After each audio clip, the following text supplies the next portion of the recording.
네, 감사합니다. 저 형만 오빠에게 한 번 더 박수를 보내주세요.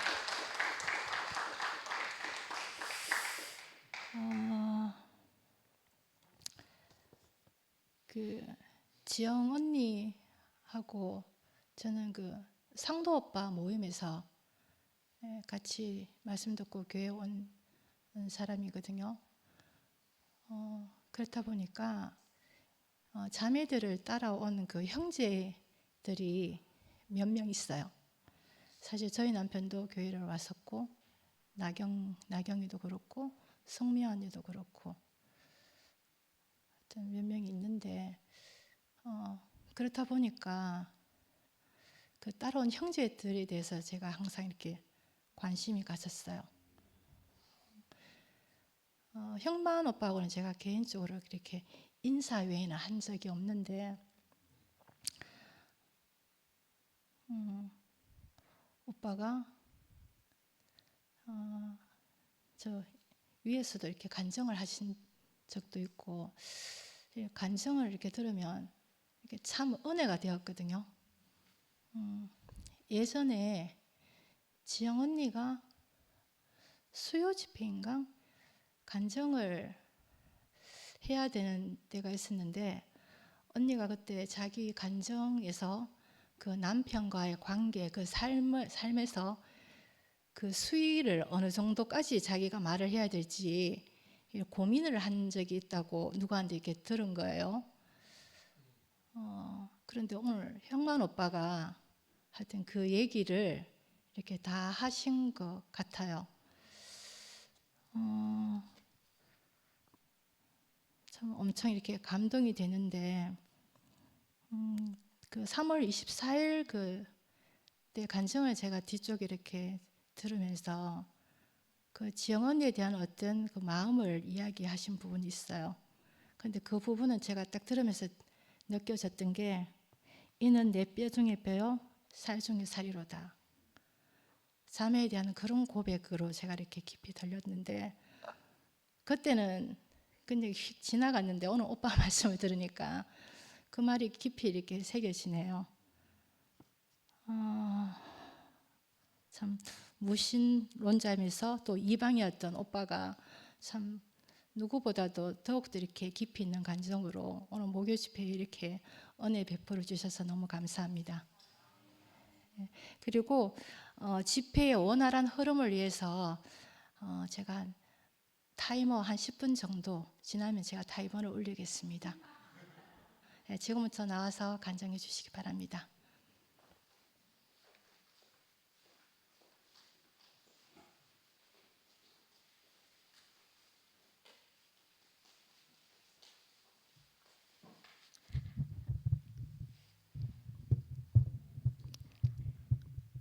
안녕하세요.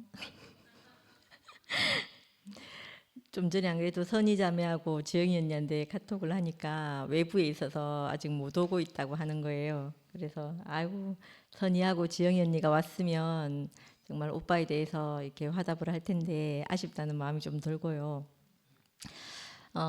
성선희 자매가 그 예전에 자기 집에서 그 모임을 할 때 지영이 언니가 처음 이제 그 배용호 오빠랑 모임을 할 때 그때 형만 오빠 와이프가 그 지영이 언니가 그때 처음 모임을 왔었거든요.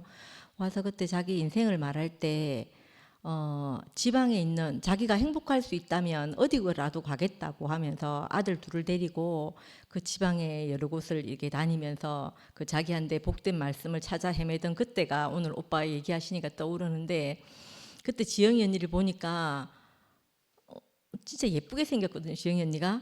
근데 예쁘게 생겼는데 저 언니 안에 무슨 그런 그늘이 있어가지고 이렇게 막 이 자기에게 복된 어떤 것을 찾아서 헤매나 이렇게 싶었거든요. 근데 그 언니가 근데 오늘 이제 오빠 말씀을 들으니까 그게 무슨 이유였는지 이제 제가 알겠고 그 언니가 그때 그 변해서 너무 좋아갖고 그 남편에 대해서 또 엄마에 대해서 이렇게 하는 걸 저도 직접 보고 눈으로 보고 들었단 말이에요. 그래가지고 그때 이제 그 모습을 보고 오빠가 또 그 자신이 변화되니까 장모님이 우리 사이가 저럴 리가 없는데 입가면서 또 오빠를 보고 또 따라오고 이랬거든요, 교회를. 그 진짜 호박 넝쿨 이렇게 따라오듯이, 고구마 캐면 고구마 줄기 이렇게 따라오듯이 그렇게 온 시간들이 있었거든요. 그게 오늘 생각이 나고, 오늘 오빠 말씀 중에 제가 이 말씀이 제한테 딱 하는데, 내가 이렇게 살 수 없다, 바꿀 수 있으면 죽지 않겠지만 바꿀 수 없으면 끝내야 한다, 이렇게 말했잖아요. 이게 오빠만의 말이 아니고 우리의 말이었던 것 같아요. 우리가 내 스스로 나를 어떻게 변화시킬 수 없고, 내가 이렇게 살 사람이 아닌데, 난 늘 벗어나고 싶지만 그 과거에 내 화려했던 시간을 내가 늘 붙들고 마치 죽은 송장 붙들고 살고 있는 것처럼 그렇게 우리 인생이 살고 있었는데, 우리 앞에 그 정말 그 구체적으로 사람으로 나타난 구원자가 내 인생을 이끌어서 그 자신을 그 깊이 그 자신 안으로 이렇게 포함시켜서 우리를 변화시킨 걸 저도 경험하고 오빠도 경험해서 오늘 이 자리에 와 있다는 생각이 드는 거예요. 그러니까 우리 인생 안에서 그 아까 오빠가 하나님의 목적 이 얘기 하셨는데, 하나님의 형상인 이 얘기를 하셨는데, 우리 인생이 그 안에서 회복되고 그 안에서 발견되고 나면 그 내 절망 같고 어둡고 송장 같은 그 시간들, 그러고 쾌쾌하고 깜깜하고 이런 시간들, 절망 같은 시간들이 다 회복되는 걸 구체적으로 오빠 안에서 경험하잖아요. 마지막에 오빠가 자신이 야곱을 좋아하고 야곱 같다고 이렇게 말하는데, 저도 오늘 들으면서 야, 정말 오빠 진짜 야곱 같구나. 그 잔머리 잔머리 쓰신다고 이렇게 얘기하는데, 제가 우리 애들한테 너희들은 수학 풀 때 잔머리를 좀 써라 이런 말 진짜 많이 하거든요. 그 잔머리를 쓰라고 이렇게 말하는데, 그 생내적인 그 잔머리를 쓰는 그 자신을 하나님이 변화시켜서 오늘 이 자리에 서게 했구나 이렇게 싶어지니까 그게 너무 저한테 감사가 되고, 우리 안에서 오빠 안에서, 나도 오빠 안에서 발견되고 우리를 다 그 안에서 함께 발견하게 한 것이 너무 감사하거든요. 그게 감사가 되고, 또 이거 또 하나가 더 있었는데, 잠깐만요. 그래, 오빠 이 얘기 하셨다 했잖아요. 그 지영이 언니가 지영 자매가 바뀌어서 당신이 내 옆에 있어서 감사하다 이렇게 말했다는 거예요. 저는 그 지영이 언니 스타일에 이 말을 안 할 사람처럼 보이거든요. 지영이 언니 스타일이 그 예쁘게 여성 하지만 실제로 굉장히 이렇게 털털하거든요, 성격이. 그 남편에게 이렇게 말했다 하니까 너무 신기한 것 같은 거예요. 그러니까 사람이 이렇게 자기가 내가 생각하고 있던 자기라는 게 있잖아요. 자기라고 생각하는 자기라는 게 있는데, 하나님은 그 자기를 바꾸시는 분이구나. 그래서 그 내가 없이 하나님 뜻 안에 사는 사람으로 이렇게 변화시키는구나. 이걸 오빠 간증을 통해서 제가 이게 보고 먹게 된 것 같습니다. 감사합니다.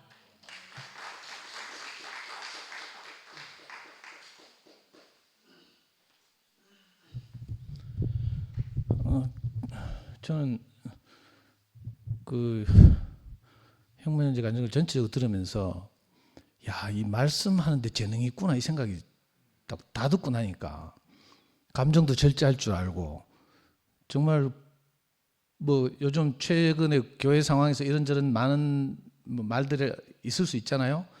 근데 딱 주옥 같은 말씀을 들어서 자기가 이렇게 복된 인생이 되었다 이렇게 딱 그 부정이 하나도 없이 이렇게 말씀을 마무리하는 걸 보면서 제가 너무 감동이 됐어요. 마지막에 그 야곱이 요셉을 만나는 장면 이야기할 때 자기 자신도 막 감동해가지고 막 목이 메던데, 저도 똑같은 느낌을 받았거든요.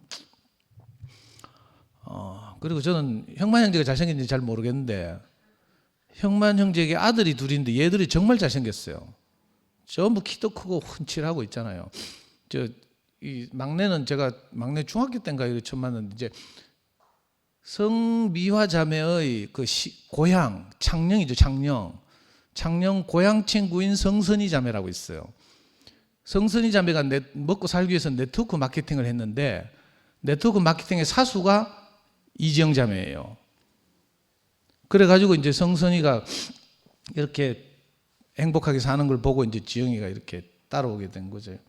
그래서 저는 아까 영만형제도 이야기했지만 그 예수의 계보를 마태복음 1장에서 이야기하잖아요. 아브라함과 다윗의 자손 예수 그리스도의 세계라 하면서 많은 조상들을 쭉 이야기하는데, 우리가 늘 들었던 말이지만 그 가운데 정말 그 영이 가난한, 하나님이 없으면 안 되는 이 사람들이 5명인가 뭐 여자들 나온다 하잖아요. 저는 보니까 그 형만이도 그렇고 지영이도 그렇고 정말 하나님이 없으면 안 되는 그 다섯 여자의 계보 안에 있구나 이 생각이 드는 거예요. 그리고 형만 형제가 간증을 듣는데 이상하게 난생 처음으로 지영이가 보고 싶어졌어요. 그 주일날 왔길래 너희 신랑 목요일날 말씀 성김한다는데 니 와야 되겠네 하니까 자기는 바빠서 못 온다 하는 거라. 형만 형제가 말하는 것처럼 우리가 어떤 복음을 들은지 어떤 말씀을 들었길래 그저 그 절망적인 인생에 뭐가 들어가서 있잖아요. 저렇게 사람이 에스겔 꼴짝에 해골 때들이 일어나는 것처럼 일어나서 군대가 되잖아요. 뭐 지영이만 형만 형제한테 나와 함께 살아줘서 감사하다 한 게 아니거든요. 우리 방송시간 박성희 자매라고 있는데 정말 자기가 절망적일 때 남편이 가장 행복할 때 권총을 빵 쏴 죽이고 싶다 했거든. 그 자매가 있잖아요. 이 복음이 흘러 들어가니까 정말 자기가 총을 빵 쏴 죽이고 싶던 그 남편의 어머니한테, 그러니까 시어머니죠. 어버이날 시어머니한테 편지를 쓰더라니까. 어머니 우리 형제를 낳아주셔서 이렇게 함께 살게 해주셔서 너무 감사합니다 하면서 놀라운 선포를 하는 거예요. 그리고 우리 저 방송진의 성미아는요, 남편이 사업하다 망해가지고 그 오퍼상을 하면서 돈 잘 벌었거든요, 한때. 그래가지고 접고 이제 사업장을 접고 이제 정말 실망한 마음으로 그 집으로 돌아오면서 성미아한테 전화를 했어요. 그랬더니 성미아가 이 놀라운 복음이 들어가니까 그 사업이 망하고 코가 석자가 돼서 아내하고 자식들한테 너무 미안해하는 그 안성주 형제한테 그죠? 성미아가 정말 마음껏 위로하는 거. 지금까지 당신이 정말 수고했으니까 이제 쉬어도 된다 하면서. 그러고 나서 뭐 노래를 불러줬다나 전화로 대놓고 아파트에 차량이 들어오잖아요. 차량이 도착했습니다 하는데 그 짧은 시간에 성미아가 노래로 막 화답을 했다는 근데 감동적인 이야기가 정말 많거든요. 그러니까 저 간단하게 이야기했지만 형만이도 자기가 얼마나 절망적이었으면 목매달아 죽으라고 생각했겠어요. 저도 나름 절망적이었지만 내 목매달아 죽을 생각합니다 안 했거든. 얼마나 절망적이었으면 그랬겠어요. 그리고 그 절망적인 형제와 함께 사는 지영이는 어떻겠어요. 근데 이 놀라운 복음이 들어가니까, 이 예수의 생명이 들어가니까 그 전화위복이 되잖아요. 이거 정말 비밀과 세상에 감추어진 비밀 같거든요. 우리가 이 놀라운 복음을 듣고 살았단 말이에요. 그런데 이상하게 사탄이 우리를 유린해가지고 뭐 이러고 저러고 한 많은 일들이 있지만 우리가 만난 이 예수의 생명 자체를 우리가 부정할 수는 없잖아요. 오늘 형만 형제가 간결하게 군더더기 없이 정말 자기에게 들어온 복음 이야기를 하는데 너무 놀랍더라고. 많은 할 말이 있을 테고 뭐 이런데 이상하게 아까 식당에서만 해도 뭐 이상한 소리 좀 하던데 신모띠를 진짜 아는 사람들은 투팸이 다 있다 하고 막 이런 이야기 하더라니까. 11시에는 뭐 신모띠를 외치긴 하지만 신모띠 십자가에 제대로 달리는 사람 아무도 없다 하고 막 이렇게 하더만 난 그런 이야기 할 줄 알았는데 오늘 그런 이야기 전혀 없이 정말 간결하게 자기가 놀라운 복을 받아가지고 이렇게 사람 노릇을 하면서 정말 하나님의 형상으로 살고 있다는 이야기를 딱 하는데 내가 너무 감동이 됐어요. 그래가지고 나도 좀 듣고 싶었는데 내가 너무 감동이 돼가지고 특히 희한한 장면이네. 나는 이거 미처 몰랐는데 야곱이 요셉을 만나서 너무 반가울 거 아니에요. 죽었다고 생각했던 요셉을 만나는 그 장면을 이야기하는 데 있잖아요. 거기서 야곱이 천연적인 자기 질대로 뭐 요셉을 부둥켜 안고 이렇게 하는 게 아니라 하나님께 단을 쌓고 하나님께 먼저 물어봤다고 하잖아요. 얼마나 성숙해졌으면 그런 놀라운 이 장면이 성경에 써 있고는 나 오늘 형만 형제를 통해서 처음 알았어요. 그러니까 지체 한 사람 한 사람이 정말 중요한 거라. 우리가 뭐 하도 말씀 많이 들어가 다 하는 것 같은데 주관적으로 그걸 경험한 어떤 형제의 말을 딱 들으면서 완전히 내가 야곱이 다르게 보이는 거예요. 놀랍네요 진짜. 정말 성숙한 야곱. 그냥 130살 돼가지고 뭐 바로를 축복했고 뭐 내가 험한 인생을 살았고 뭐 이런 얘기 많이 들었어요.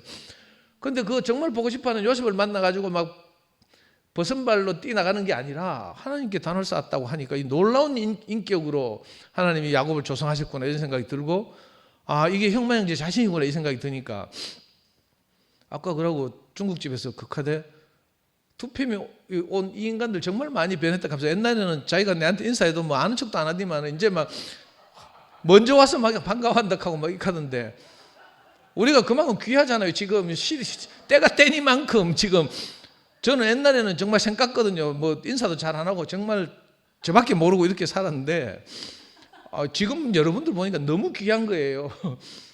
그러니까 형만이 이렇게 오니까 너무 막 반갑고 막 있잖아요.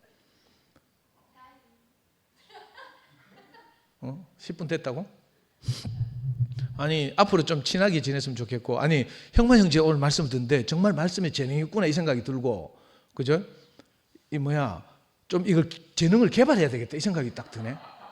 혼자 뭐 어디 도 닦고 있지 말고 나와가지고 함께 좀 이렇게 생활하면서 이렇게 말씀할 기회를 자주 얻고 이래가지고, 형제들 이상 이런 재능이 있잖아요. 형만 형제 보니까 그런 생각이 든다니까. 이 자매들에게는 없는 거라. 미안해요 자매님들. 주님을 찬양합니다.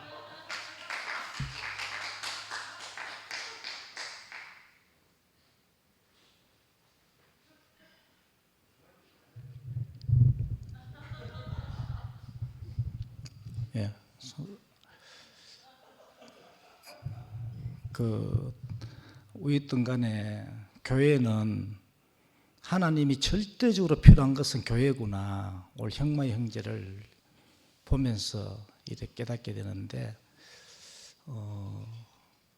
어쨌든 간에 대우교회가 이렇게든 저렇게든 또 투표도 절대적으로 하나님 필요해서 여기 놔뒀구나.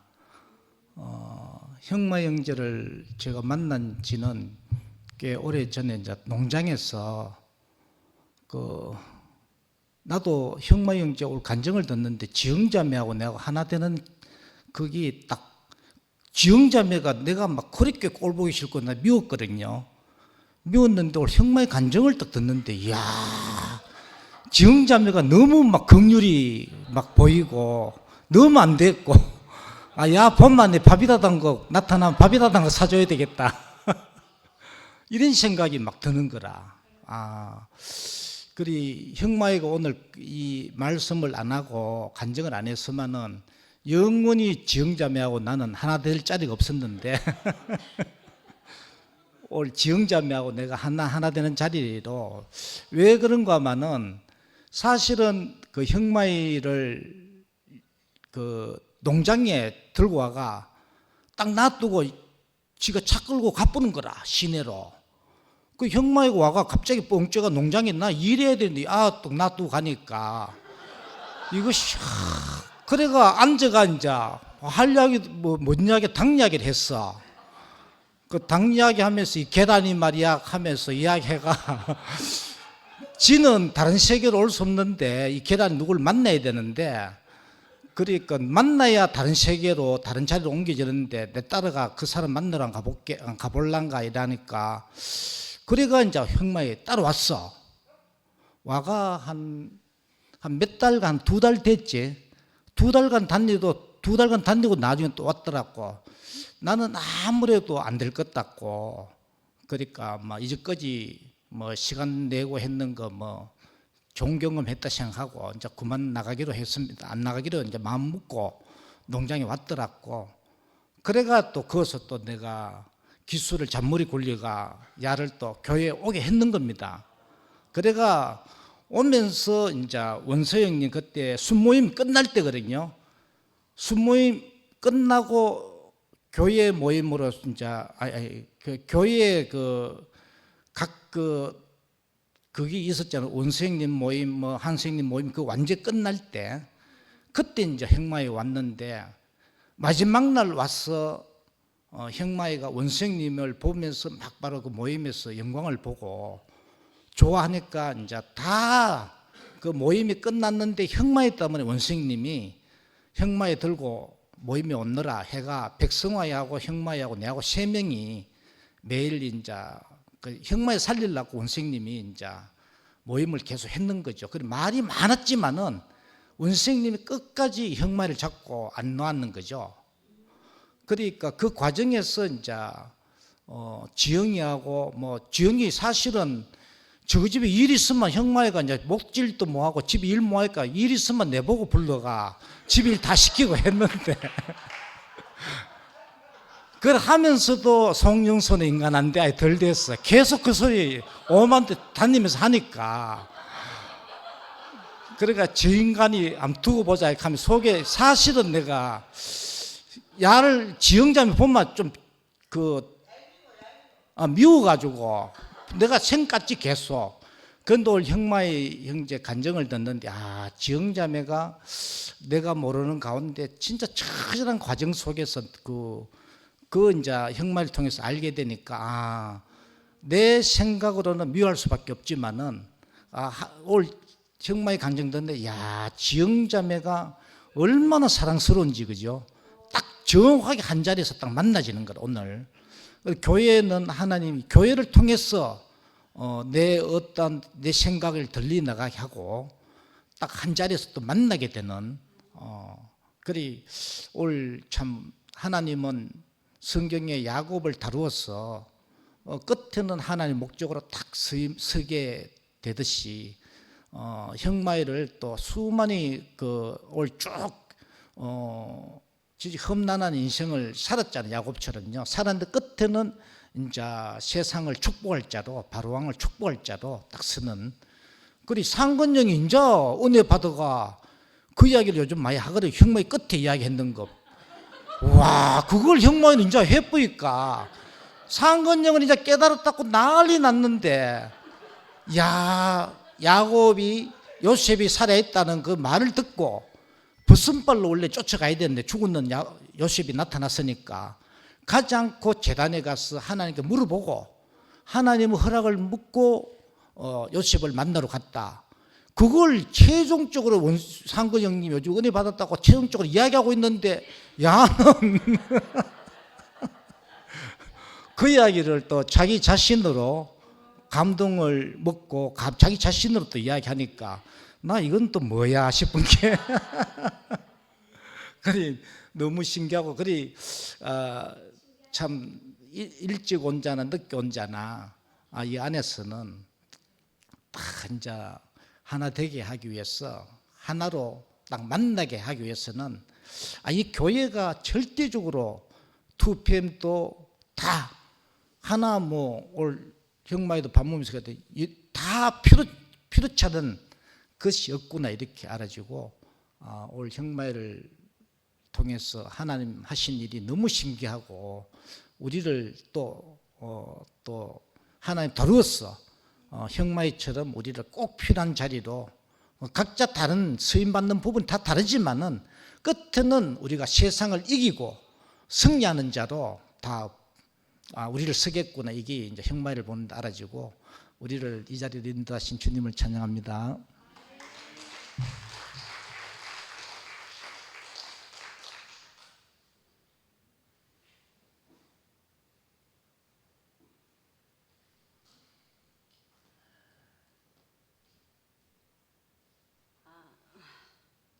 권영만 오라버니인 것 같아요. 제가 간증을 들으면서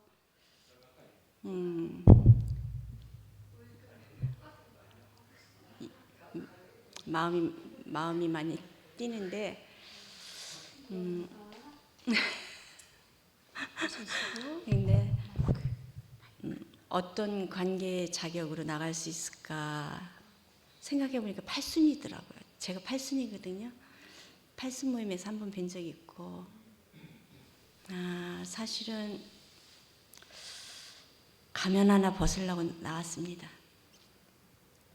내 속에 내가 너무 많아서 다중인격은 아닌데 좀 몇 가지 가면을 쓰고 살고 있거든요.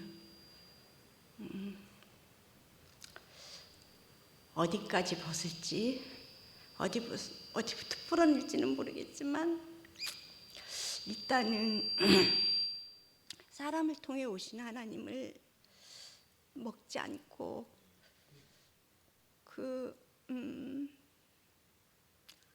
그리스도로 살려내시는 그 인격의 세계를 부인하고 나갔기 때문에 20년의 삶이 파란만장했습니다. 그래서 야곱이 다른 사람이 아니라 제 인생이라고 생각하고 들어왔는데 들어와서 권영만 오라버니의 간증을 들으니까 그것도 아니더라고요.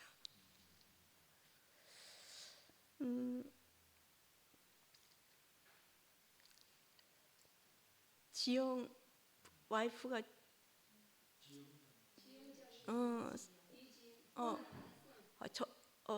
저 63년생인데 저보다 언니인가요? 그럼 참 지영자매를 본 적은 없지만 존경하는 마음이 생겼습니다. 제가 참 성실하고 착하고 좋은 남편하고 사는데 저는 행복하지 않았어요. 그가 왜냐하면 나도 나름 정말 주밖에 복이 없는 자고 정말 교회가 아니면 안 되는 가난한 인생인데 교통은 되는데 어느 선까지 교통은 되는데 소통이 일치 안 되는 벙어리의 대화를 하는 그런 부부였거든요. 이건 제 입장에서 제 해석이니까 오해는 하지 마세요. 서로의 입장이 다르니까. 그래서 이제 그중 하나가 뭐냐면 용기가 안 나서 그중 하나가 뭐냐면 일용할 양식으로 살고 너희는 먼저 그 나라 그를 구하라고 말씀은 기록돼 있지만 또 그렇게 말하는 사람들은 많지만 그렇게 사는 사람을 못 봤거든요. 정말 저는 영안이 어둡고 육신의 눈만 밝아서 그런지 모르지만 못 봤어요. 내가 함께 사는 남편이란 사람, 김아무개 형제님, 그 형제님은 보이는데 이 형제님이 사는 삶을 증명해줄 또 다른 한 사람이 필요했는데 보이지가 않았어요. 어떤 단체를 들어가도 보이지가 않았거든요. 그래서 소위 이제 제 머리 되시는 남편이 이제 하시는 말씀들 여러 가지 말씀 중에 제가 속으로 조용히 비웃는 말이 있어요. 연합 건축. 그 말을 들을 때 하나님이 우리가 하나 된 것 같이 저들이 하나 됨으로써 세상이 저들이 나의 제자인 걸 알게 해달라고 그랬잖아요. 그러니까 저는 사실 인간적으로 야무진 꿈이었죠. 제가 결혼을 한다면 제 꿈은 현모양처였어요. 근데 현모는 한 50점 된 것 같아요. 근데 양처는 빵점이라는 것이 인정하고 싶지는 않지만 권영만 형제님의 간증을 듣는데 참 그렇게 부끄럽게 제 자신이 드러나고 있습니다. 사실 인구가 70억 정도 되죠? 60억인지 70억인지 그 사이일 겁니다. 근데 거기서 부부를 만난다는 인연은 엄청난 거거든요. 그리고 요즘은 100세 시대이기 때문에 뭐 한 번 돌아와서 한 번 가는 거는 좀 괜찮은 시대적으로 그런. 근데 100년을 한다. 하나님이 하나 되게 하신 건 사람이 나눌 수 없다는 하나님 말씀 앞에서 100년을 한다. 이건 엄청난 인연이거든요. 근데 저는 좀 뭔가 이렇게 교회 생활을 못해도 가정 생활을 꾸릴 수 있는 어떤 그 콤비라 그럴까? 어떤 그런 그러니까 그런 동반자의 남편을 원했던 것 같아요. 내 마음 안에 항상 그것이 목마름이 있었고 가난함이 있었던 것 같아요. 근데 교회 생활이 빠지면 정말 철천지 원수가 되는 그런 상황들을 여러 번 봤거든요. 그래서 가기 싫어도 가정의 평화를 위해서 저는 교회 생활을 끌려다니고 살기도 했고, 제가 이게 두서없이 주저리 왜 자꾸 얘기하는지는 모르겠지만 어찌됐든 간에 참 귀한 형제님이고 참 좋은 사람인데 저를 잘못 만나서 사람이 망가지는 건가 이렇게도 저는 생각을 해봤었습니다. 근데 그렇게 생각하고 해석하기엔 제가 너무 억울한 거예요. 너무 분하고. 그래서 정말 어디 가도 답을 찾지 못했는데 어저께 이제 영식이 오빠 모임에 가서 영식이 오빠의 어떤 살아온 그 삶의 간증을 들으면서 곽기연 언니, 이 언니가 나에게는 구원이 되겠구나. 결혼한 아내로서는 이 언니만이 나에게 답이 되겠구나. 그 마음이 왔어요. 그래서 기연이 언니를 먹으면 내가 다른 옮겨진 자리에서 이 돕는 자의 이 역할을 어떤 그 기독교 종교적인 어떤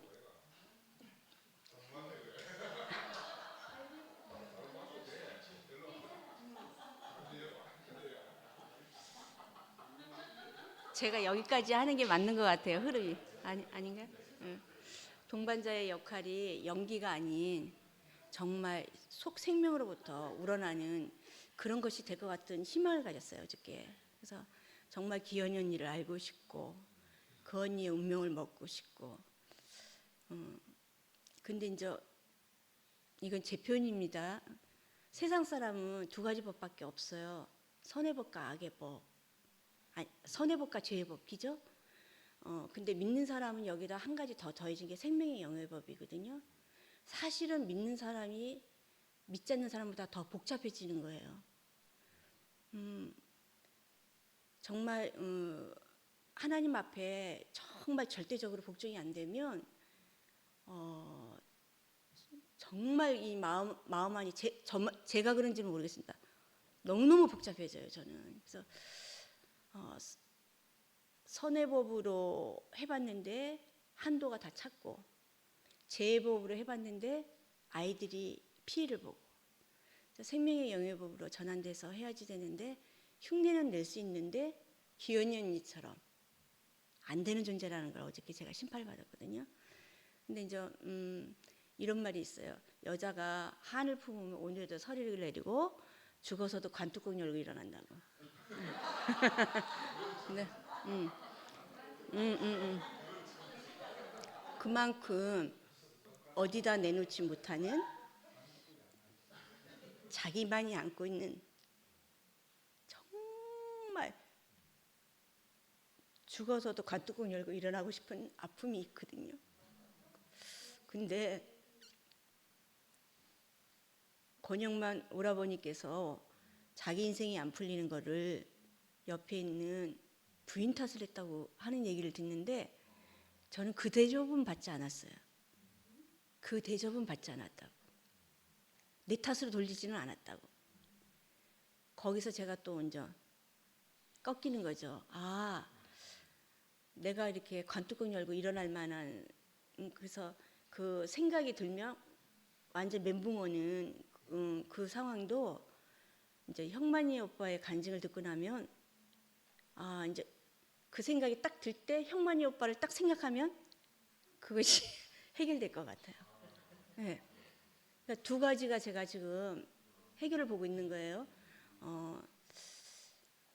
소통이 안 되는 문제, 그리고 정말 하나님 앞에서 자기는 저는 어저께 처음 알았습니다. 근원이 인생 안에서 자기가 구원을 받는다는, 그렇게까지 정말 아무것도 아닌 사람인 줄 모르고 살았는데 철저하게 정말 이 세상에 숨쉬고 있는 것도 은혜고 맨정신으로 사는 것도 은혜라고 하는 말이 귀에 안 들어왔거든요. 안 들어왔는데 근원이 안에서 포함돼서 자기는 산다는 얘기에 어저께 제가 좀 귀가 열렸습니다. 그래서 이 사람 내가 37년을 살았지만 살면서도 모르는 사람이라는 느낌을 많이 가졌지만 내가 이렇게까지 이 사람을 만지지 못했구나. 그런 미안함이 있었고, 네, 그래서 어찌 됐든 간에 곽기연 언니하고 그 지영자매 그 두 사람을 정말 알기를 원합니다. 그리고 저도 변화되기를 원합니다.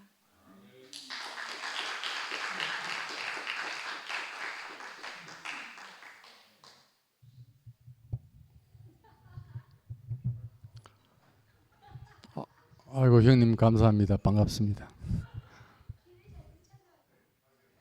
가끔 저 길을 잃어도 좋아요.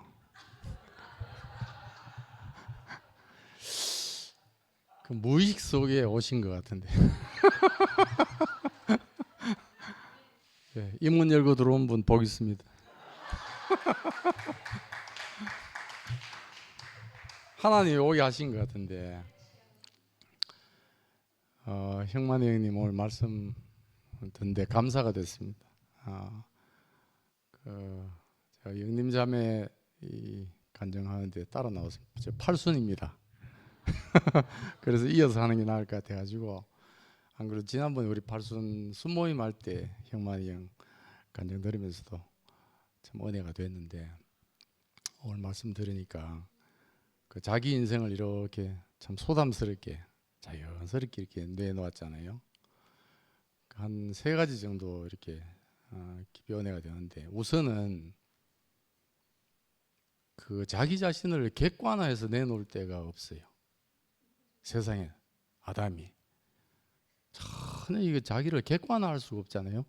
만약에 우리 자신을 객관화해서 이렇게 볼 수만 있으면 보여요.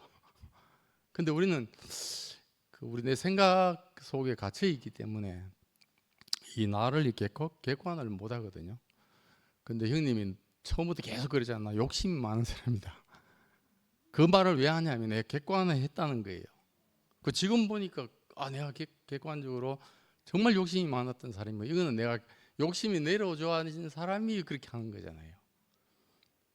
근데 그게 참 새세기를 만나서 그 참 아담의 제일 문제가 수적 다욕이잖아요. 나이 들수록 살아갈수록 욕이 자꾸 늘 이게 문제인데, 그 형님 인생 안에 그게 다 내려놓아지고 딱 하나, 그 예수 안에 자기 인생이 포함되어 있는, 야곱 안에 자기 인생이 포함되어 있는 그걸 전시를 하시니까 형님도 참 감동이 돼서 울고, 저희들도 이제 우리 안에서 감동이 되고, 그 형님 말씀을 듣는데 그 하나님과 예수님은 우리에게 정말 필요하다, 절대적이다, 이 생각이 들어요. 그 뭐 아까 지영이를 통해서 이렇게 한 얘기 속에 저는 그 혼돈과 공허, 흑암이 있는 그 상태를, 거기서 하나님 하시는 일 첫 번째 빛이 있으라 했다는 거잖아요. 그 형님 안에 빛이 딱 비치니까 객관화도 되고 혼돈과 공허도 다 사라지고, 그전에 그 버벌이었다 이 말이잖아요. 욕심이 있었단 말이에요. 다 우리 안에 있습니다. 버벌로 살았던 게. 저도 뭐 모르다가 이렇게 고무풍선처럼 되어 있는 게 바늘 하나 톡 건드려 터지니까 자기 자리를 찾아서 이렇게 간 인생으로 표현을 하기도 했는데, 또 하나는 그 지영이의 변화를 보고 당시 형님도 변화됐단 말이, 그 형상이신 분으로 오신 그리스도 한 사람, 우리가 그 역할이 되고 있잖아요. 그러니까 빛을 창조하셔서 하나님 세계를 시작하신 하나님의 사역, 그리고 그의 형상으로 온전하신 우리 앞에 본이 되신 분, 그분이 우리 앞에 있다는 거예요. 형님 말씀 듣는데 그렇게 생각이 들고, 또 하나는 제가 2003년 4년도에 거창에 있었잖아요. 거창 지원장을 했는데 그때 만난 분으로, 그 여러분들 아마 한동안 교회에 왔었거든요. 그 철수, 거창의 철수 엄마, 철수 아빠, 그 마라톤 영화에 나오는 것처럼 장애 아를 둔 그 철수의 외삼촌이 그때 당시 어느 변호사 사무실에 사무장으로 근무했거든요. 그때 그 대구 거창 왔다 갔다 한 버스 안에 저를 만나고, 저는 그 사람을 모르고 이제 그 양반 나를 알고, 그때 저보고 혹시 뭐 개업 뭐 이래 얘기, 그때 당시에 20년 전에 그러길래 제가 나도 이제 교회 안에 있기 때문에 그 말을 그냥 무시하거나 막 이렇게 안 하고, 내가 기억해 놓겠습니다 이랬죠. 그때는 철수 엄마인지 아직 삼촌인지 모르고, 그런데 기억해 놓겠습니다 하고, 그게 이제 그 형주가 작년 8월달 개업할 때, 형주야 이런 분이 있다, 내가 나가면 사무장으로 서려고 했던 분이다, 너 한번 같이 한번 먼저 시작해 보는 게 어떻겠냐. 그래가 사무장으로 같이 이렇게 조인이 되어 있는 분이에요, 그 철수 외삼촌이. 그래서 이번에 이제 이전 확장하면서 이제 저희 사무실에 사무국장으로 있거든요. 근데 형주하고 합류할 때는 건강이 괜찮으셨어요. 근데 이제 그 사이에 그 이제 몸이 안 좋으셔가지고 좀 건강이 악화가 돼가지고 그런 형편이었는데, 이제 지난 일요일 날 톡이 왔어요. 문자가. 아무도 제가 교회 오자는 소리 안 했거든요. 뭐라고 하냐면 오늘 아침부터 교회에 나갑니다. 그래 왔어요. 그러니까 때가 된 것 같아요. 그 소리 듣니 너무 감사한 거야. 하나님 안에 연결됐다는 게. 근데 그러면서 하는 말이 축하합니다 이러니까 하는 말이 침례교회입니다 이래요. 그래도 너무 감사한 거야. 지금은 우리 교회 오라 소리 못하겠어.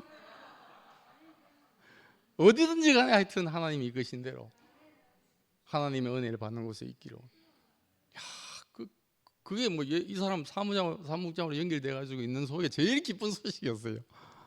그러니까 우리 안에 그 하나님 안에 비침 안에 있어야 우리 인생이 완전하게 객관화되고, 그리고 형상이신 분을 우리가 만났기 때문에 우리도 그의 형상을 쫓아서 이렇게 하나님 자녀로 살 수 있게 됐다는 게 형님 말씀을 들으면서도 너무 감사하고, 이렇게 우리를 이끄신 주님 찬양합니다.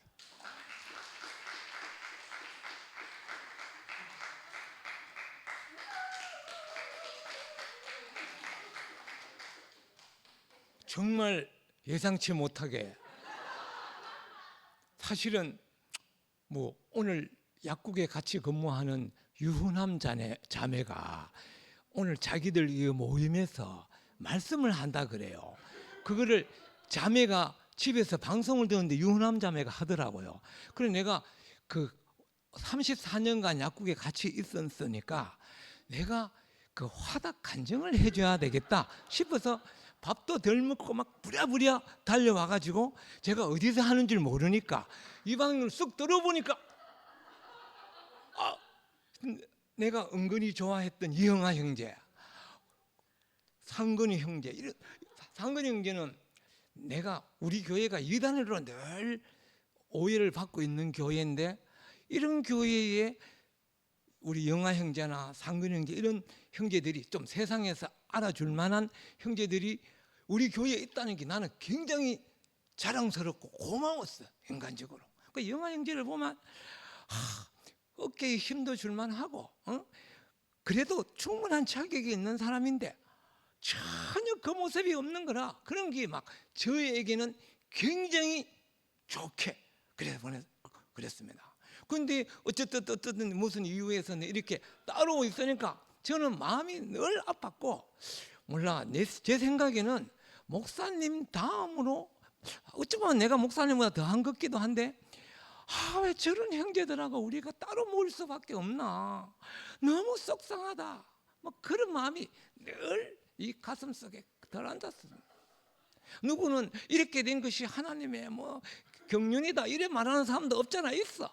뭐 그런지 안 그런지는 저도 모르겠지만 내가 왜 저 형제들과 내가 함께 만날 수 없을까 하는 그 마음이 늘 제 속에 있었고, 그렇게 된 원인에는 우리 그 구속의 복음 선포니 뭐 그런 데서의 어떤 은혜행에서 많은 실수와 잘못을 했다 이런 인식이 제게 있어서 우리 잘못한 게 있다고 인식되면 한번 사과라도 합시다. 정식으로.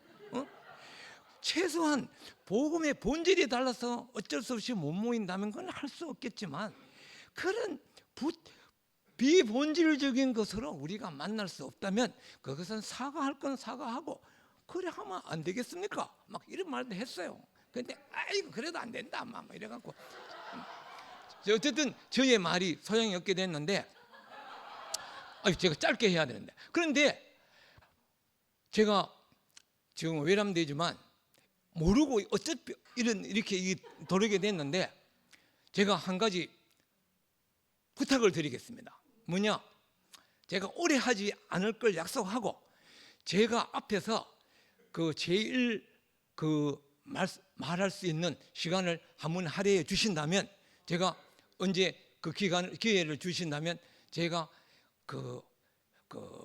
한번 제 마음을 표현할 수 있는 기회를 주십사 하고 이 자리에 요청을 드리고 물러가겠습니다.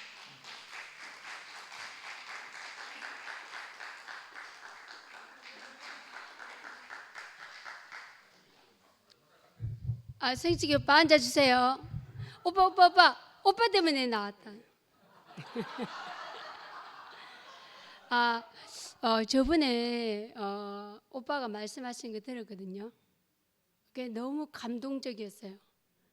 이게 이제 성숙이 오빠가 지금 방금 저에게 시간을 주신다면 2PM에서 제 마음을 이야기하겠습니다. 이것을 오빠 마음이 제가 충분히 알아들어요.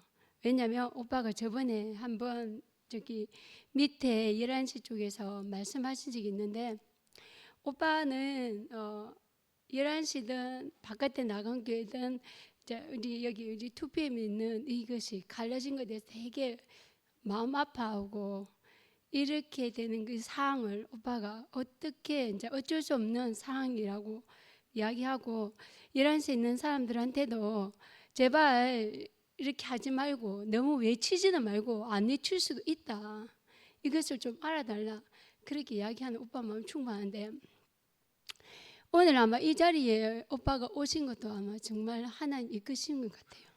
왜냐하면 후나미에게 하dak 간증을 하려고 분명히 오빠는 기쁜 마음으로 책임감 있는 마음으로 왔지만, 하나님께서는 오빠의 그 발걸음을 우리 2PM에 오게 한 이유는 충분한 이유가 있을 것 같았습니다. 이제 끈적하셔도 돼요. 네.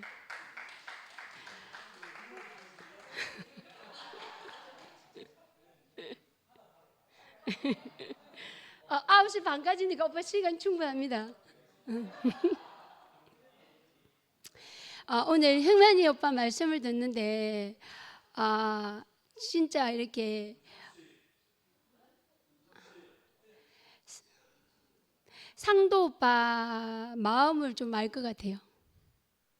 이렇게 상도 오빠가 늘 하는 말이 지금 보여지는 사람보다 보여지지 않는 사람, 여기 오지 않는 사람을 불러서 그 사람을 세우는 것이 참 좋다고 이야기를 하는데, 아마 그 마음이 어떤 마음인지 알 것 같고, 오늘 진짜 우리가 알 수 없는 야곱이 요셉을 만났을 때 그 부분은 우리가 이렇게 깊이 있는 게 아니고 그냥 흘려버릴 수 있는 그건데, 오빠는 그 자리에서 하나님께 묻고 가는 그 야곱을 이야기하시는데 저도 새롭게 느껴졌습니다.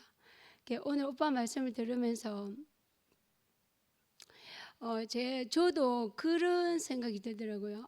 나는 모든 것을 하나님께 묻는 사람이어야 되겠구나. 근데 아직까지 나는 내가 힘이 있어서 내 계획이 아직까지 있구나라는 생각을 오늘 했습니다. 그러면서 다시 한번 내가 힘이 빠진 사람으로 하나님께 묻는 사람으로 살고자 하는 생각이 들었습니다. 주님을 찬양합니다.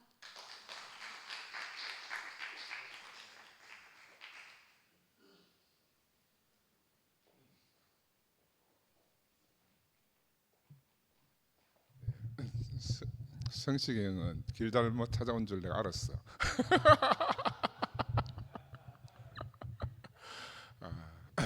참 신기한 일이에요.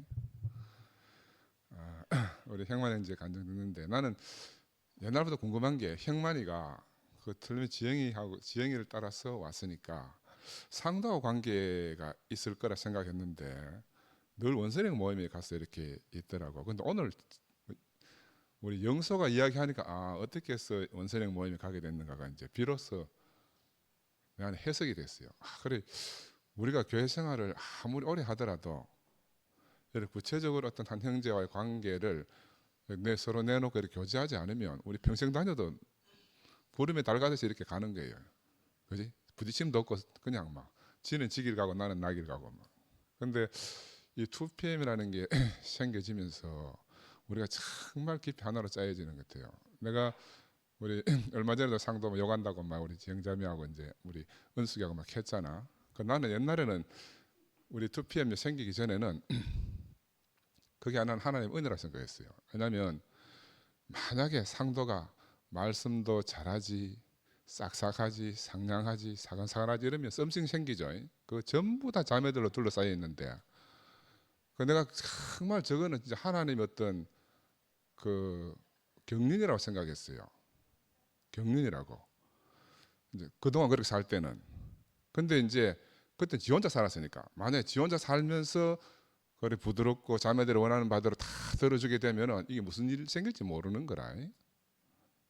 그래서 지금 이제 우리가 2PM 생활에 딱 들어와서 보니까 예전 혼자가 아니거든요. 우리가 몸 안에서 짜여지니까 아 이제는 이제 구체적으로 자매들이 원하는 것처럼 은행도 좀 다루어져야 되고 행동도 다루어져야 이게 이제 이 몸 안의 생활이라 몸 안의 생활. 그래 때를 따라서 하나님이 다루시는 거라. 내가 급해서 막 내가 이것도 하고 저것도 하고 이렇게 할 필요가 없는 거라.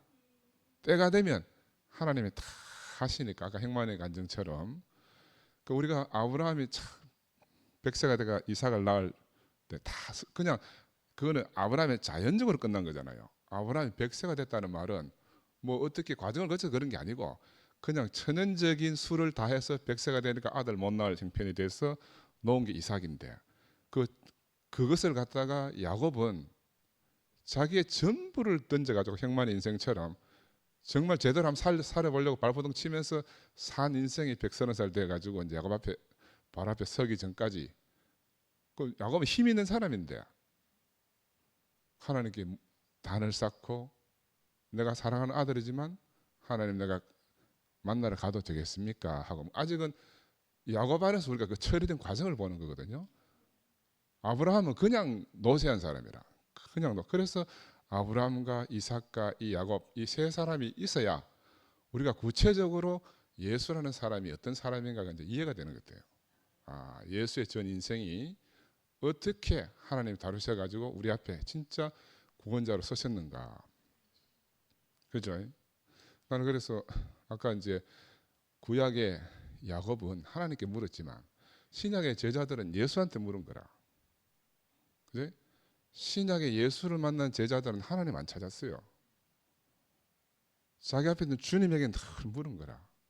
이게 이제 우리가 바깥에 있는 사람, 일반 기독교 생활하는 사람 우리가 차이점 그거래. 우리가 사람을 신이라고 생각하는 게 아니고 구체적으로 내 앞에 있는 한 사람을 이 관계가 너무너무 소중하잖아요. 아까 영림이도 나와서 이야기했는데 상호의 관계를 갖다가 나도 그런 생각이 들어요.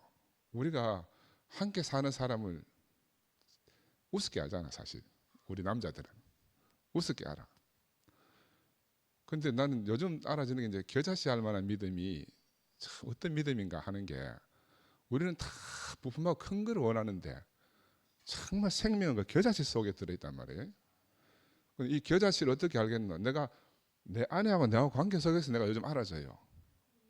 우리는 사람들 남자는 거품이 많아서 이건 별거 아니고 함부로 해도 되고 그냥 뭐 내 거니까 이러면서 인생을 조지는 거라. 그죠? 그 하나님과 사람의 비밀이 어디에 있어요? 이 정말로 남편과 아내가 하나 되어 사는 게 있는데 우리는 이게 내 안에 너무 가까이 있고 내가 늘 일상적으로 마주치니까 정말 시시하게 여기기 때문에 그래서 하나로 살지 못한 내가 요즘 들어서 정말 반성을 많이 하거든.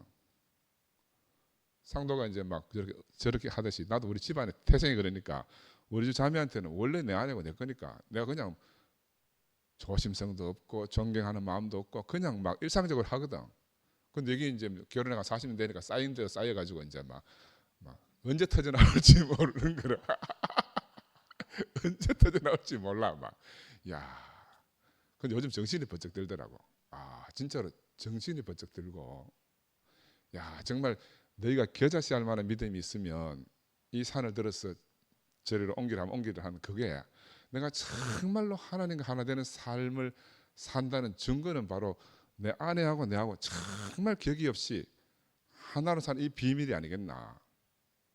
우리 그거 비밀의 제1바다 송영사입니까 요즘. 송영사는 복 터져가지고 맨날 지가 대옥에서 제일 가장 복 받았다고 하는데 사실은 그 아무것도 아닌 그 안에 모든 비밀이 그 겨자씨 안에 그 생명의 비밀이 들어있듯이 사실은 아내와 남편 안에 그 모든 비밀이 다 들어있는 것 같아요.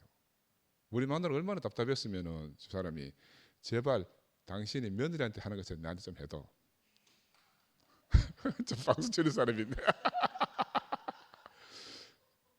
예, 며느리는 내가 함부로 할 수 없는 존재잖아요. 그러니까 놓으면 깨질까 뭐 이렇게 막 늘 그런 마음인데 왜 아내한테는 그 마음이 없겠나. 근데 내가 처음 결혼할 때 있었다니까. 근데 세월의 연륜이 묻어가면서 거기 굳어져 가지고 지금 감각이 무뎌진 거라. 문둥병 환자처럼, 어떻게 보면 중풍병자처럼 너무 감각이 무뎌져 가지고 이게 느낌이 없는 상태가 된 거예요. 그런데 이제 구체적으로 우리가 2PM 생활을 이렇게 하면서 우리 황봉수 자매님이 또 교회 와서 생활도 하고 이렇게 하면서 야, 내가 이제 눈이 조금씩 떨어져 나오는 것 같아. 그리고 정말 다른 마음이 속속 생겨. 나는 그래, 야, 지영이를 보고 형만이가 변화를 보고 왔다. 난 그것도 이해가 안 돼. 나는 나는 그 지영이가 옛날에 어떤 삶을 사는지 잘 모르고 그냥 교회 지나가면서 비상적으로 만나는 지영이밖에 모르니까 그 지영이가 어떤 삶을 살았어, 어떻게 변했길래 형만이가 저렇게 말하고. 지영이가 진짜 지혜로운 것 같아. 그렇게 형만이 자기 인생을 쫄딱 망하고 맨날 들고 떠들고 패면서 그 모든 엄마가 자기한테 돌리는데 요즘 어떤 여자가 이혼 안 하고 살겠어요? 야, 근데 애들 고등학교 졸업할 때까지만 함께 살자, 헤어지지 말고 살자고 하는, 정말 형만이 좋아하는 것 같아. 세상에 제일 잘생긴 남자라고 하는 게 정말로 아니 실제로 그런 마음이 있는 것 같아. 그게 지나가는 말이 아니고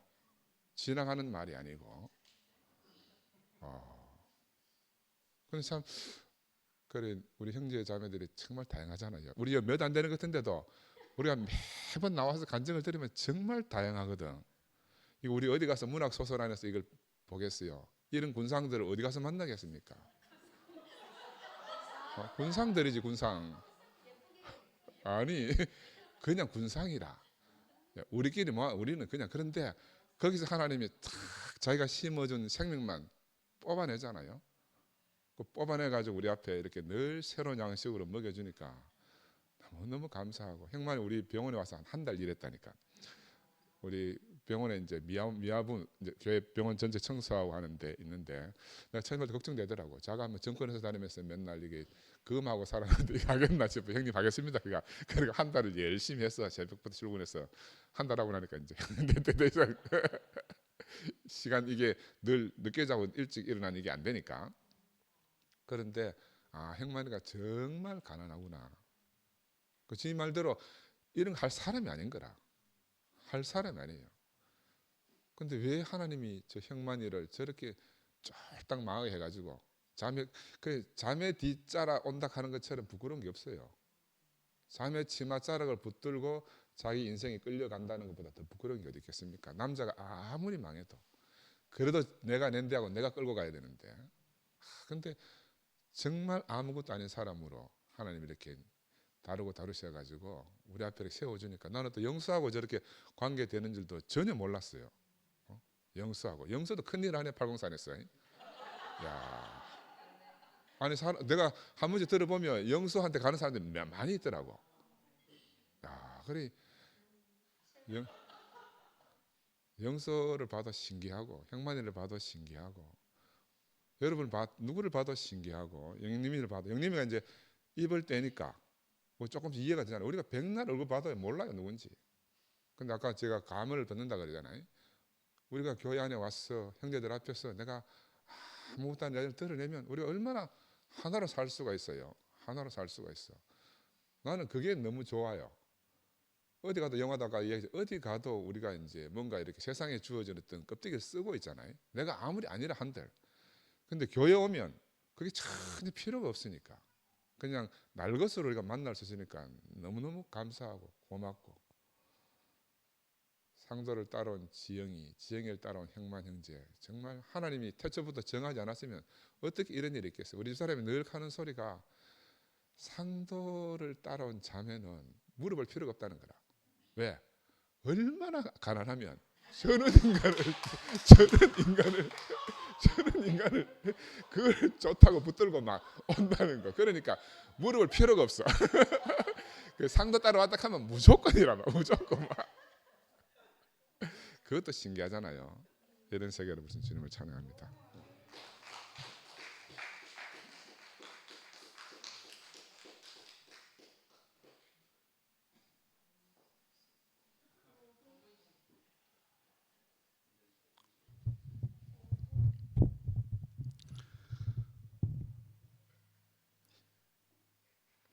형만이가 말씀 시작하기 전에 말씀 제목이 뭐고 없심도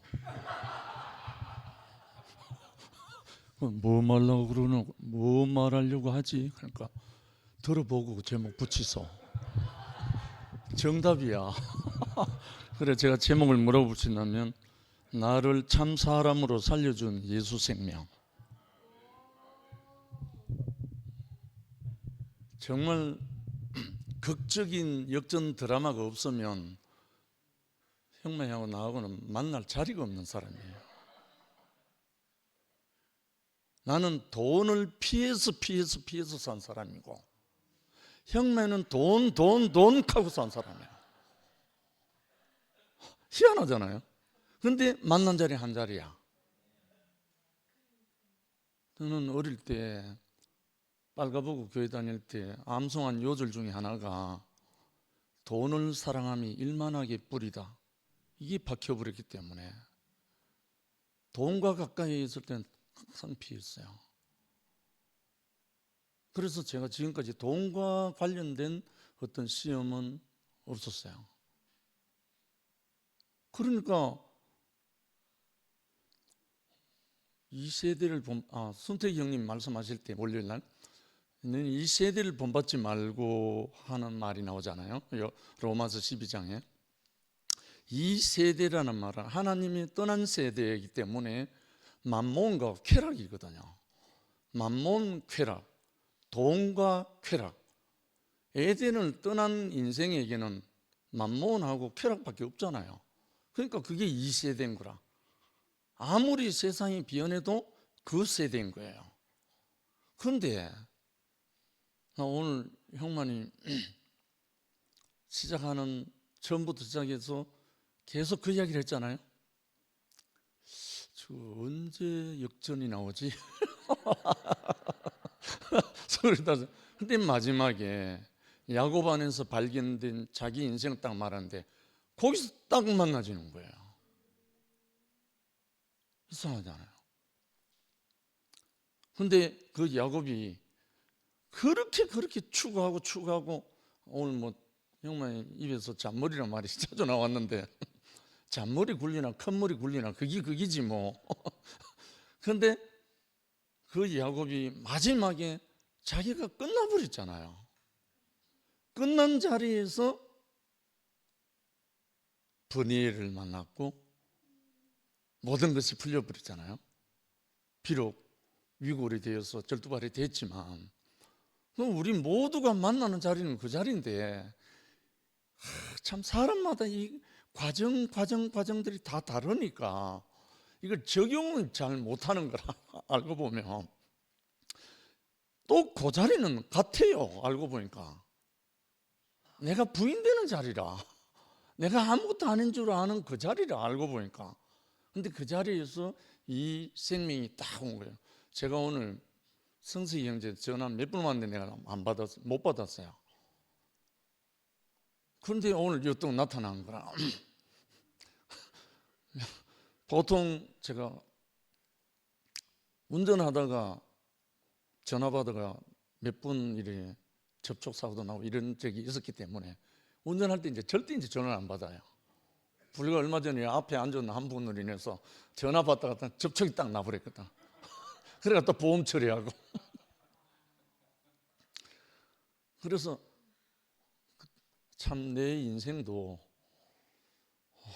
정말 오늘 영님이 간증을 들으면서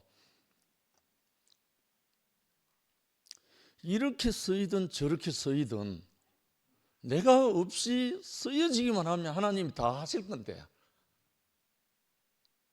내 생각이 있으니까 자꾸 그게 딜레이 되는 거라. 계속 누구 말대로 하면 매를 더 버는 거라. 그러니까 내 생각만 무용지물이다라고 알고 나면 빨리 끝날 것 같은데 참 이런 부분이 늘 이제 있거든요. 오늘 제가 이제 헤브론 칠곡 동산에 모이는데 그 관음동의 낮은 울타리를 운영하는 목사님 부부를 오늘 점심을 대접을 했어요. 두 분이 너무 아름답게 보기 좋아가지고 대접을 하면서 이야기를 하는데 정말 아름다운 두 분인 거예요. 나이는 젊지만 고등학교 2학년 때 쥐약을 먹고 자살을 시도했던 사람이라 이 목사님이 이창희 목사님인데 그 일대기를 이야기를 쫙 들으면서 주거니 받거니 하는데 그럼 한떡이 돼버렸어요. 아무것도 뭐 다른 건 없는데 조만간에 감리교 교단의 목사님이에요. 알고 보니까. 근데 자기들 어떤 쫙 있는데 한번 출연을 해달래요. 뭘 싣고 싶다고. 그래서 이야기하면서 오늘 쭉 이야기를 나누는데 조만간에 우리 한번 만날 것 같아요. 얼마나 아름다운 그 목회를 하고 있나 하면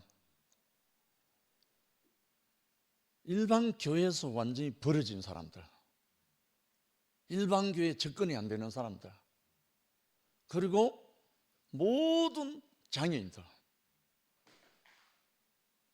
돌보고 케어하고 반찬 해다 날라주고 병원 데려다 주고 전도는 안 해요. 온몸으로 말이 아니고 자녀들아 우리가 말과 혀로만 사랑하지 말고 행함과 진실함으로 하자. 이 모델이에요, 모델. 그러면서 그 사람 안에서 인생이 펼쳐지는데 향기가 뚝뚝뚝뚝 떨어지는 거예요. 무슨 향기? 예수 향기. 정말 오늘 참 이렇게 아름다운 남겨둔 7,000명 속에 형제자매들 이렇게 다 곳곳에 준비해놨구나 하는 그 마음이 들면서 오늘 진짜 천국 잔치를 들었거든요. 근데 오늘 이 형만 형제 안에서 마지막에 딱 찍는 그 자리에서 전에 형만 형제하고 장모하고 지영이하고 한순 생활을 했거든요. 근데 형만 형제 장모가 늘 하는 말이 우리 사위가 이렇게 변할 사람이 아닌데 이렇게 변할 사람이 아닌데 그렇게 늘 간증을 해서 그러면서 교회에 오셨다는 거예요. 그때까지 나는 형만이의 일편적인 그런 다 알고 있었지만 이렇게 오늘 자기 자신을 내놓고 완전히 한 것은 오늘 구체적으로는 다 처음이죠. 참 우리에게 이렇게 하나님이 그 안에 개입하셔서 당신을 나타내고자 해서 오늘 제목대로라면 나를 참 사람으로 살려준 예수 생명이 드러날 수 있도록 우리를 이렇게 2PM으로 뽑아서 이렇게 불러주신 주님을 찬양합니다.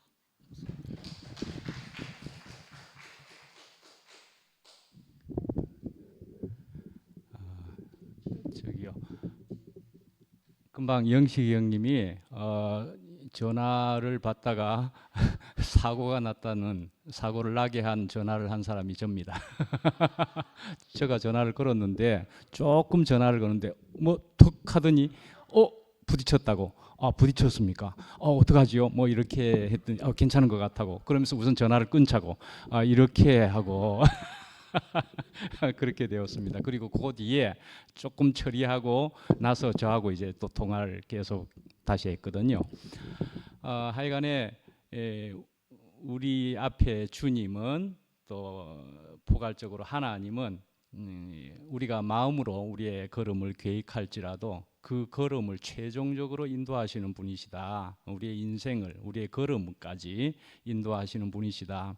그래서 우리는 아무리 계획을 하고 머리를 쓰고 정말 잔머리까지 굴릴지라도 결국은 붙잡힐 사람은 붙잡힌다 하는 생각이 정말 들게 되고 그래서 오늘 우리가 또 너무나 여실히 보지 않았습니까? 성식이 형님까지 이렇게 걸음이 이리로 들어올 줄 우리는 전혀 5분 후를 알 수 없는 인생이기도 한 거지요. 예, 우리는 정말 그런 인생일 수밖에 없는 것 같습니다. 예, 그러고 잔머리를 잘 굴리고 또 그 이전에 어릴 때는 그렇게까지 머리도 IQ도 좋았던, 그래서 잔머리를 잘 굴려서 인생 잘 살 것 같았는데도 그랬는데 갑자기 망가지고 꺾여지고 나니까 이런 그 예쁜 지영 자매도 마구 죽이고 싶은 정도로까지 그렇게 되는 그런 일이 생길 줄 어떻게 알았겠습니까? 예, 그랬는데 그런 또 지영이가 저도 이제 봤을 때는 거기도 되게 활달하고 터프하다면 터프하고 뭐 이래가지고 그런 가난함이 없을 줄 알았는데, 얘기를 전에 좀 들었던 것 같은데 또 오늘도 들어보니까 저런 가난함이 있어서, 그래서 결국은 그런 지혜까지 주님이 주시는 지혜로 형만 형제를 결국은 인도하신 것이겠다. 그렇게 인도하신 것은 또 그 사람들의 잔머리에서만 될 일이었겠느냐 하는 생각을 해볼 때는 결국은 주님의 손길 아래서 지영자매도 그리고 형만 형제도 그래서 이렇게 지영이가 변할 줄이야 하면서 놀라워한 그 형만 형제까지 해서 우리에게 일어나는 일은 전부가 다 기적이다. 이게 주님이 하시지 않고는 우리는 이런 기적을 볼 수 없는 사람 수준일 수밖에 없는 피조물이고 먼지와도 같은데, 우리의 주님은 우리의 그리스도 생명이란 이런 놀라운 것들을 우리 인생 나 자신에게 이렇게 펼쳐 보일 수 있는 그런 분이시구나. 우리가 이런 생명 안에서 이렇게 있다는 것은 이렇게 적은 인원이 모였어도 놀라운 일 안에 있는 우리들이다 하는 참 그런 생각이 너무나 놀라워서 감사를 드릴 수밖에 없습니다.